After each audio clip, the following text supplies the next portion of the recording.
안녕하십니까. 암호화폐 정보를 전달해 드리는 닥터 비트맨입니다. 네, 평일의 마지막 금요일입니다. 어떻게 오늘 하루 잘 보내셨나요? 최근 지속되고 있는 시장의 지지부진한 모습 속에 장중 5만 7천 달러가 일시 무너지며 다소 아쉬운 모습을 보여주었습니다. 이후 가파르게 회복하는 모습을 보여주고 있는데 일단은 코인마켓캡에서 메이저 탑10 코인들 가격 한번 살펴보도록 하겠습니다. 네, 일단 시가총액 1위의 비트코인의 경우는 전날 대비 0.35% 상승한 5만 8,300달러대에 나타내고 있습니다. 이더리움의 경우는 0.38% 하락한 2,600달러대, BNB가 0.49% 상승, 솔라나가 1.65% 상승, XRP가 0.37% 상승한 0.56달러대에 나타내고 있는데요. 상단에 비트코인 더미넌스 한번 보도록 하겠습니다. 비트코인 더미넌스의 경우는 55.8%, 이더리움 더미넌스는 15.2%를 나타내고 있네요. 네, 현재 비트코인의 가격이 호재에도 지지받지 못한 채 다소 아쉬운 모습을 보여주고 있는 상태입니다. 간밤 뉴욕 증시의 경우는 침체 불안을 잠재운 경제 지표 발표에 환호를 했지만 코인 시장은 호재에 전혀 반응하지 않게 되는데요. 지난밤 비트코인 가격 기준 6만 달러 부근으로 오르다가 뉴욕장 후반 갑자기 5만 8천 달러 밑으로 뚝 떨어지게 되었죠. 뚜렷한 악재도 없는 상황에서 비트코인 가격이 빠르게 하락을 하여 시장 참가자들의 혼란을 키웠다라는 지적이 나오게 되는데, 이에 암호화폐 분석 기업 울프 리서치의 경우는 비트코인의 추가적인 약세를 보일 수 있다라는 주장을 하게 되었습니다. 지난 몇 개월 동안 비트코인이 뉴욕 증시 등과 동조성보다는 차별화된 행보를 보여왔고 암호화폐 시장이 동력을 상실한 것으로 보인다라는 이유에서인데요. 이 울프 리서치의 기술적 분석가인 전문가인 롭 긴스버그의 경우는 비트코인이 최근에 전반적인 시장 하락세에서 반등했음에도 불구하고 이번 달 11% 이상 하락했고 새로운 고점을 시험하기 전에 더 떨어질 수 있다라고 주장을 하게 된 것입니다. 지난 3월 정점 이후에 비트코인 가격이 요동치며 점진적으로 하락하게 되는데 어느 방향으로든 강한 확신은 부족하다라는 말을 덧붙이게 되는데요. 그만큼 현재 시장이 그 어느 때보다 어렵다라고 볼 수 있을 것 같습니다. 이에 가격적인 측면 부정적인 소식들은 지속적으로 나올 수밖에 없을 것 같은데요. 이 비트코인 기준 5만 달러 붕괴 시나리오를 제기한 애널리스트의 분석이 나왔습니다. 중요한 지지선을 지키는 것이 상당히 중요하다라고 하는데 관련 내용 함께 보겠습니다. 네, 헤드라인을 보겠습니다. 헤드라인 보게 되면 애널리스트의 비트코인 5만 달러 붕괴 시나리오 제기되었다 헤드라인이 장식이 되어 있습니다. 네, 내용을 한번 보도록 하겠습니다. 최근 비트코인이 중요한 지지선을 지키지 못할 경우 가격이 5만 달러 아래로 하락할 수 있다라는 분석이 제기되었다라고 합니다. 유명 암호화폐 분석가 알트코인 셰르파의 경우는 새로운 전략 세션에서 소셜미디어 엑스닷컴을 통해 암호화폐 왕의 다음 테스트가 비트코인의 테스트가 이 7만 달러를 넘어서거나 5만 달러 아래로 추락하는 두 가지 시나리오 중 하나로 전개될 것이라고 예측을 하게 되는데요. 이 첫 번째 시나리오를 보게 되면은 비트코인이 현재 수준을 돌파할 경우 7만 달러 이상으로 상승할 가능성이 있다라는 것이며, 두 번째 시나리오는 현재 수준을 돌파하지 못할 경우 가격이 4만 달러대까지 하락할 수 있다라는 경고라고 합니다. 어떻게 보면 코에 걸면 코걸이, 귀에 걸면 귀걸이인 것이죠. 즉 상승할 수도 있고 하락할 수도 있다라는 이야기 같은데, 이 알트코인 셰르파는 또한 최근 비트코인의 가격 움직임이 더 낮은 고점을 형성하고 있다라면 이는 비트코인이 4만 달러 아래까지 초반으로 하락할 가능성을 시사한다라는 이야기를 덧붙이게 됩니다. 네, 이러한 다소 부정적인 소식과 더불어 이제 다가오는 10월과 11월 특히 강세를 보일 것이라는 분석 또한 같이 나왔습니다. 관련 내용 같이 보겠습니다. 헤드라인을 보도록 하겠습니다. 헤드라인 보게 되면 비트코인 강세장 4년 주기 따라 지속될 것이다. 반감기 있는 해 10월, 11월 특히 강세를 보인다. 헤드라인이 멋지게 장식이 되어 있습니다. 내용을 한번 보도록 하겠습니다. 이 비트코인의 패닉 매도세가 진정이 되면서 비트코인이 잠재적 위험 요인들에도 불구하고 전통적 사이클에 맞춰 강세장을 이어가며 연말에 10만 달러를 돌파할 가능성이 있다라는 전망이 나오게 됩니다. 이 트랜스폼 벤처스의 설립자인 마이클 테르핀의 경우는 코인데스크에 보낸 이메일에서 일본 은행의 추가 금리 인상 보류와 점프 트레이딩의 매물 소진 등을 근거로 비트코인 강세장 지속을 내다보았다라고 하는데, 일본 은행이 더 이상 금리를 인상하지 않을 것이라고 밝혔고, 몇 주 전 독일 정부의 경우처럼 점프 트레이딩이 판매할 코인이 고갈될 것이기 때문에 비트코인이 5만 달러 아래로 잠깐 떨어질 수는 있지만 크게 하락하지는 않을 것이다 라고 밝히면서 향후 60일과 상관없이 강세장은 전통적인 4년 주기의 흐름에 따라 계속될 것이며 10월과 11월에 견고한 상승세를 보일 것이다. 특히 이제 11월 미 대선이죠. 이 미 대선 관련하여서 트럼프가 승리할 경우 새로운 매수자들이 몰려들어 비트코인 가격이 10만 달러를 넘을 수 있다라고 전망을 하게 됩니다. 10월과 11월은 특히 반감기가 있는 해와 그 다음에는 비트코인에게 역사적으로 강한 달이다라고 덧붙이게 됩니다. 네, 이제 마운트 곡스에서 22억 달러 이상의 비트코인을 받은 월렛에서 대부분이 다른 지갑으로 이동을 하면서 채권자들에 대한 상환 절차가 완료되었다라는 분석이 나왔습니다. 이 더블록은 지난 13일 마운트 곡스로부터 22억 달러에 달하는 비트코인이 비트고 거래소로 추정되는 월렛으로 이동했다라고 밝히게 되었는데요. 이 비트코인은 마운트 곡스가 채권자들에게 자금을 분배하는 5번째이면서 동시에 마지막 거래소로 이렇게 되면 사실상 채권단에 대한 상환이 완료된 것이라는 분석이 나오게 된 겁니다.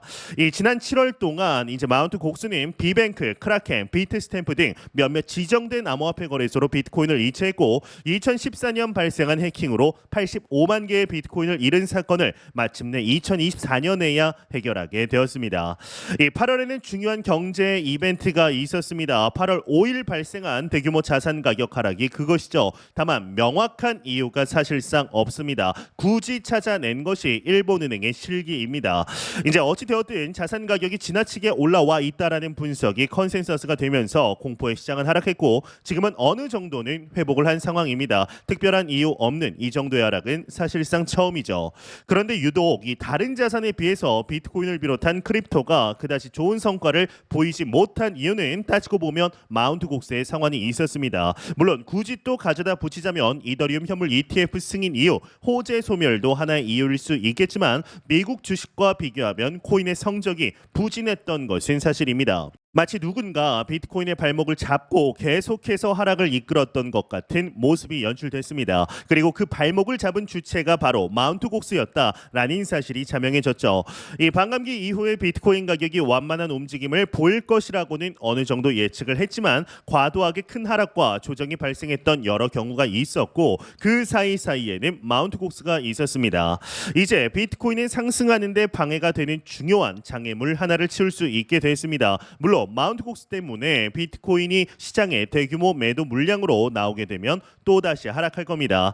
하지만 끝이 있는 하락이라는 것이 중요합니다. 당장의 악재보다는 불확실성이 더 큰 문제이기 때문에 불확실성이 해소되었다라는 점에서 비트코인은 큰 전환점을 맞게 됐습니다.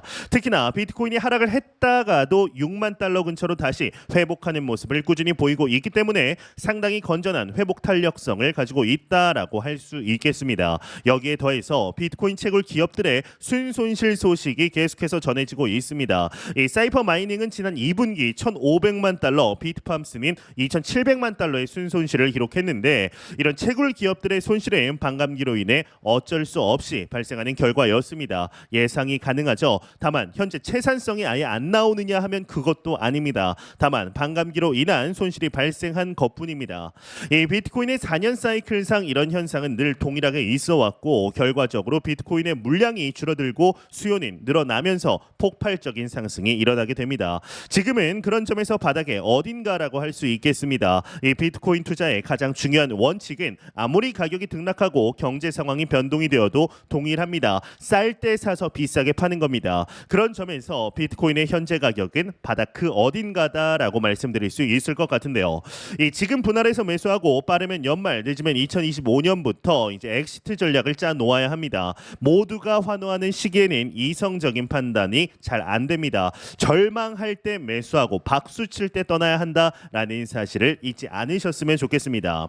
예, 현재 파이넥스 거래소를 통해 퓨처 그리드봇을 진행 중입니다. 지금 진행한 지 9일하고 15시간 정도 지났는데요. 실제 투자금은 2,500달러, 약 하나 300만 원 정도 되죠. 그리드 프로피, 봇을 이용한 매매의 수익률의 경우는 5.97%를 나타내고 있습니다. 149달러 $330달러, 언리얼라이즈드 프로핏, 롱 포지션을 통한 수익은 $330, 13.22%, 토탈 프로핏의 경우는 $479, 19%의 수익률을 기록하고 있습니다. 이 퓨처 그리드 보세의 경우는 장기 투자를 진행하는 투자자들에게는 자산을 5배 빠르게 불릴 수 있는 중요한 포트폴리오다라고 보고 있는데요. 이번 불장 졸업을 위해 자산의 성장을 도모하시는 분들은 꼭 진행하셨으면 좋겠습니다. 관련 링크들 고정 댓글창에 남겨놓았습니다. 확인해 보시고 다시 시작되는 불장 졸업 같이 한번 해보시죠. 이러한 소식과 더불어서 최근 리플 관련 많은 소식들이 나오고 있습니다. 아기다리고 고기다리던 리플 스테이블 코인의 본격 테스트를 시작할 뿐만 아니라 XRP의 매수 잔고가 무려 600억 개를 기록하며 사상 최고치에 도달을 하게 되었는데요. 얼마 전 이루어진 미 SEC와의 소송이 마무리되며 XRP의 펀더멘탈이 과거와는 상당한 수준으로 달라졌다라는 것을 알 수가 있는 것이죠. 이에 현재 XRP 옵션 시장이 활황을 띠고 있다라는 소식까지 나오게 되었는데, 이렇듯 XRP의 펀더멘탈이 상당히 좋아진 것은 얼마 전 이루어진 SEC와 리플사 간의 미등록 증권 소송의 종결이 있겠습니다. 이에 리플사의 CLO이죠. 스튜어트 알데로티에게서 하나의 소식이 나오게 되었습니다. 혹시나 SEC가 항소를 하더라도 전혀 놀랍지 않을 것이라고 하는데, 관련 내용 함께 보겠습니다. 헤드라인을 보도록 하겠습니다. 헤드라인 보게 되면 리플 CLO SEC 항소에도 놀랍지 않을 것이다 헤드라인이 장식이 되어 있습니다. 네, 내용을 한번 보도록 하겠습니다. 리플 최고 법률 책임자 스튜어트 알데로티는 최근 증권법 교수와의 대화에서 미 SEC 증권거래위원회가 항소하더라도 놀랍지 않을 것이다 라고 밝히게 되었습니다. 하지만 이 경우에도 XRP의 증권성 법적 지위에는 영향을 미치지 않을 것이라고 덧붙이게 되었는데요. 지난 8월 8일 미국 법원은 리플에 1억 2,500만 달러 과징금을 지불하라라고 판결을 했죠. 4년 동안 이어진 SEC와 리플사의 법적 싸움이 종결된 셈인데, 가장 최근의 판결이 있은 후에 알데로티는 CNBC에 출연해서 SEC가 중요한 모든 것에서 패소했다라고 주장을 하며, 그는 또한 60일 이내에 항소를 제기할 수 있다라고 언급을 하게 됩니다. 이 유투데이는 XRP 가격은 매수세와 매도세 중 어느 쪽도 우세하지 않기 때문에 당분간 횡보 거래가 이어질 가능성이 높다라는 언급을 하게 되었습니다. 네, SEC와 리플사 간의 XRP 관련 미등록 증권 소송 판결의 경우는 리플사에게 그리고 암호화폐 시장 관점 중요한 전환점이 되었습니다. SEC가 항소할 가능성에 대해서도 일각에서도 목소리가 나오고 있지만 크게 걱정할 필요는 없다라는 생각이 드는데요. 이 법원은 XRP가 증권이 아니라는 점을 명확히 하였고, 이는 리플사의 입장을 강력하게 지지하는 판결이었습니다. 따라서 SEC가 항소가 이루어진다라고 하더라도 그 결과가 이 판결을 뒤집을 가능성은 상당히 매우 낮은 상태이죠. 또한 SEC는 놀랍게도 이번 판결에 대해서 만족스러운 제스처를 취하고 있습니다. 본인들의 승리라면서 말이죠. 정신 승리를 하고 있는 것인데, SEC의 항소 가능성에 대해 과도하게 우려하기보다는 리플사가 이번 판결을 바탕으로 더욱 성장할 기회를 엿보고 있다라는 점에 주목해야 하지 않을까 생각이 드는데요. 이번 판결로 인해서 XRP의 성장 모멘텀은 이전과는 차원이 다른 수준으로 달라지게 되었다라는 것이죠. 지난 2017년 불장의 주인공은 비트코인이었으며 2020년, 2021년 불장의 주인공은 이더리움이었습니다. 현재 우리가 맞이하고 있는 2024, 2025 불장의 주인공이 XRP가 될 수 있기를 진심으로 바라보도록 하겠습니다. 네, 공포탐욕 지수 한번 보도록 하겠습니다. 전날 대비 2포인트 하락한 27포인트 기록하면서 피어 공포 단계 이어지고 있습니다. 이 지수는 0이면 공포, 100이면 낙관을 의미하게 되죠. 네, 미국 주식은 상승하는데 비트코인 신형은 박스권 내에서 하락을 좀 지속하고 있습니다. 연말 상승을 기대하고 있는 비트코인에는 좋은 소식은 아닙니다. 하지만 국내 최대 큰 손인 국민연금이 비트코인 투자를 늘렸다라는 소식이 전해지면서 그 이후에 관심이 쏠리고 있습니다.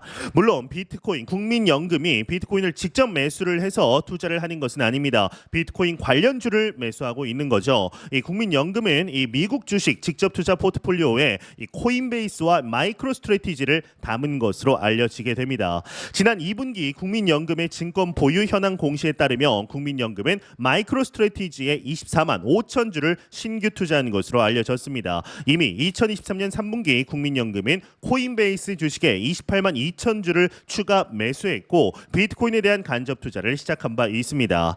이 국민연금의 이번 포트폴리오 공개는 좀 의아합니다. 이 시기적으로 버크셔 해서웨이가 애플 애플 주식을 50%나 정리했다라는 소식이 전해진 지난 2분기 상황이기 때문입니다.